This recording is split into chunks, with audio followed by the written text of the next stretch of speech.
नमस्कार दोस्तों, मैं राज पांडे। आप देख रहे हैं आरसीएन टुडे। आप सभी का आरसीएन टुडे चैनल पर हार्दिक स्वागत है। अभी की लेटेस्ट अपडेट के बारे में बात करेंगे।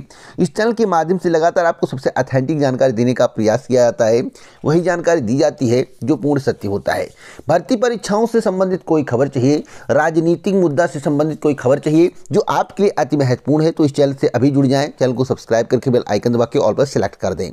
पहली खबर के बारे में बात करेंगे। पहली खबर है 6% मतदाता बढ़े, 97 करोड़ वोटर चुनेंगे नई सरकार। मैं आपको बताना चाहता हूं, एक बवाल चल रहा है जिस बवाल के संबंध में हो सकता है आपको जानकारी हो सकता है ना जानकारी हो। वर्तमान सरकार में 1.66 करोड़ वोट फर्जी हैं। 1.66 करोड़ वोट जो है फर्जी हैं। उन वोटों को बाहर कराने का प्रयास वकीलों के द्वारा किया जा रहा है। इतने फर्जी वोट कैसे आए, उनका नाम क्यों नहीं कटा, जो मर चुके हैं उनका भी नाम डाला हुआ है, आखिरकार ऐसा कैसे हुआ? चुनाव आयोग इस पर कोई सटीक जवाब सुप्रीम कोर्ट में नहीं दे पा रहा है। तो अब देखना होगा आगे क्या होता है। वैसे मैं आपको बताना चाहता हूं जिसके संबंध में आपको जानकारी होना आवश्यक है। 1.41 करोड़ महिलाएं हैं, 1.22 करोड़ पुरुष हैं। कुल मतदाता 96.88 करोड़ हैं। 49.72 करोड़ पुरुष हैं और 47.15 करोड़ महिला है। अब जो मैं ऊपर बताया हूँ 2024 में नए वोटर की संख्या जो बढ़े हैं वोटर, वह 1.41 करोड़ महिला और 1.22 करोड़ पुरुष। और कुल मतदाता के संबंध में यहाँ पर बताया गया है 49.72 करोड़ जो है पुरुष हैं, 47.5 करोड़ महिला हैं। और यूपी में कुल वोटों की संख्या के संबंध में आपको सटीक जानकारी देना चाहता हूँ कि 15.30 करोड़ मतदाता यूपी में हैं, सबसे ज़्यादा मतदाता है। और 1.65 करोड़ नाम हटाए गए हैं। इनमें से 67.82 लाख ऐसे नाम मिले हैं जिनकी मृत्यु हो चुकी है। दोस्तों, अब तक की सबसे बड़ी खबर, ब्रेकिंग न्यूज मैं आपको बता रहा हूं। अगली खबर तरस शिक्षकों को लेकर है। तरस शिक्षकों को लेकर बड़ी अपडेट है। उत्तर प्रदेश के उप मुख्यमंत्री ब्रजेश पाठक के आवास पर शनिवार को उत्तर प्रदेश माध्यमिक तरस संघर्ष समिति का प्रतिनिधिमंडल मिला है और प्रतिनिधिमंडल ने तरस शिक्षकों की सेवा समाप्ति के 9 नवंबर 2023 को जारी शासनादेश को वापस लेने और तरस शिक्षकों की सेवा बहाली के ज्ञापन दिया गया है। प्रतापगढ़, जौनपुर, अयोध्या, सुल्तानपुर, बाराबंकी, लखनऊ, गोंडा, बस्ती आदि जिलों से पहुंचे तरस शिक्षकों ने उप मुख्यमंत्री को बताया कि 20 से 22 साल की सेवा के बाद शासन ने उनकी समाप्त कर दी। और तरस शिक्षकों ने कहा है कि 1993 से अब तक कार्यरत सभी तरस शिक्षकों की सेवाएं समाप्त कर दी गई हैं। उनके बारे में सोचने के लिए बोला गया है, तो ज्ञापन देकर सोचने के लिए बोला गया। वैसे कुछ होना नहीं इस मामले में और सरकार कुछ करने वाली अभी नहीं है। करंट की जानकारी मैं आपको दे रहा हूँ, सच्चाई बता रहा हूँ। सच्चाई को सुनेंगे तभी आपको दिमाग में कुछ बैठेगा, नहीं तो आपके दिमाग में कुछ नहीं बैठने वाला है। आप ज्ञापन दीजिए, जो सच्चाई होगा मैं वही बताऊंगा। हो सकता है आपको मेरी बातें कभी कभी बुरी लग जाती हो, लेकिन सत्य सुनिए। सत्य सुनने का हैबिट डालिए, क्योंकि अभी तक आप फेक वाली जानकारी सुनते थे। आप सत्य सुनिए। अगली अपडेट है मुख्य सेविका लिखित परीक्षा की संशोधित उत्तर कुंजी को लेकर, जिसके संबंध में पहले बताया गया था। जो मैटर था वह सॉल्व हो गया है।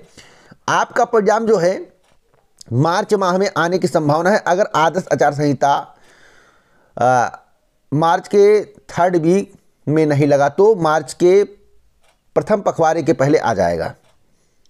अगर नहीं लगा तो थर्ड वीक में आदर्श आचार संहिता, तो आपका परिणाम उम्मीद है कि आ ही जाएगा। अगली अपडेट है क्षमता परीक्षा को लेकर। नियोजित शिक्षकों को 3 के बदले मिल सकते हैं 5 मौके। मिल सकते हैं नहीं, मिलेंगे 5 मौके। इतना नोट कर लीजिए, 5 मौके मिलेंगे। अब तक की सबसे बड़ी खबर है। अब दोस्तों 40,000 प्रारंभिक व 6,000 +2 स्कूलों में हेडमास्टर बहाल होंगे, जिसकी तैयारियां शुरू कर दी गई हैं और रिकॉर्ड भर्तियां की जा रही हैं। सोमवार को नियुक्ति की अधियाचना बिहार लोक सेवा आयोग को भेजी जा सकती है। तो वो बड़ी अपडेट है, आपको परसों तक का वेट करना है और अधियाचन जो है बिहार लोक सेवा आयोग में भेज दिया जाएगा। एक बड़ी भर्ती आपको देखने को मिलेगी, बिग भर्ती आपको देखने को मिलेगी। अगली अपडेट है उत्तर प्रदेश के मुख्यमंत्री जी के स्टेटमेंट को लेकर। स्टेटमेंट तो बड़े बड़े देते हैं, इसमें दो राय नहीं है। बीजेपी का काम है स्टेटमेंट देना, लेकिन वास्तविक जो प्रतियोगी छात्र मांग कर रहे हैं उस पर अमल कब किया जाएगा यह भी सोचने का विषय है। मुख्यमंत्री ने प्रदेश की शिक्षा व्यवस्था में समानता लाने के प्रयासों का जिक्र किया। कहा सुधारा गया शिक्षा का आधारभूत ढांचा, सरकारी स्कूलों में 40 लाख विद्यार्थी बढ़े। तो आखिरकार 3 साल से कैसे शिक्षक और छात्र अनुपात बराबर बताया जा रहा है? जब 40 लाख विद्यार्थी बढ़ गए हैं और आप जो है लंबे समय से भर्ती नहीं की हैं, लगभग 5 साल हो गया है, तो आखिरकार शिक्षक और छात्र अनुपात अब तक कैसे बराबर है? हो सकता है कि आप जो है फर्जी आंकड़े दे रहे हो, 40 लाख जो बढ़ने की बात आप कर रहे हो सकता है फर्जी आंकड़े आप दे रहे हो सकता है शिक्षा मित्रों को भी सहायक अध्यापक के तौर पर आप जोड़कर शिक्षक और छात्र अनुपात बराबर बता रहे हो। अगर सहायक अध्यापक के तौर पर शिक्षा मित्रों को आप जोड़ रहे हो तो उनको भी उतना वेतन दीजिए, अन्यथा उन्हें मत जोड़िए और शिक्षकों की बंपर भर्ती कीजिए। बाबा जी, मैं आपसे निवेदन करता हूं, उत्तर प्रदेश के मुख्यमंत्री जी हैं आप, और प्रतियोगी छात्रों की दिल की बात सुनिए। घाल मिल करके बात करने से कुछ नहीं होता है। मैं आपसे रिक्वेस्ट करता हूं कि युवाओं की सुनिए। आप लंबे समय से शिक्षक भर्ती नहीं किए हैं और आप बार बार कहते हैं हमने इतनी कर दी, इतनी कर। अरे 15 साल तक वही आप गाएंगे कि इतना भर्तियां मैंने कर दिया, इतना भर्तियां। वो लड़के धरना प्रदर्शन कर रहे हैं, 85,000 से ज़्यादा रिक्त पद हैं। आप कहते हैं शिक्षक और छात्र अनुपात सही है। किस आधार पर सही, इसका बताइए बात, कैसे सही है? और सरकारी स्कूलों में अगर आपने 40 लाख विद्यार्थी को बढ़ा दिया है, 40 लाख विद्यार्थी बढ़े हैं आपके कार्यकाल में, तो 5 साल से भर्ती नहीं आई है, तो क्या पद रिक्त नहीं हुए हैं? कोई रिटायर्ड नहीं हो रहा है, सब अमर हो गए हैं, उनकी एज नहीं बढ़ रही है, सन नहीं बढ़ रहा है, डेट नहीं बढ़ रहा, इसके बारे में आप बताइए। देख दोस्तों, मैं फैक्ट बोलने वाला व्यक्ति हूं। आप हमें सब्सक्राइब करिए या मत करिए, लेकिन इसी तरह से मैं फैक्ट बोलता हूं, डंके की चोट पर सही जानकारी देता हूं। लिपने वाला काम नहीं।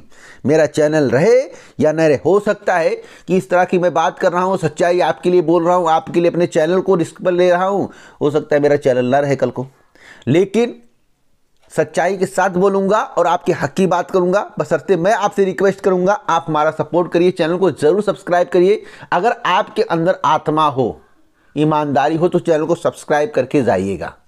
बाकी आपकी इच्छा, जो इच्छा हो वो करिए।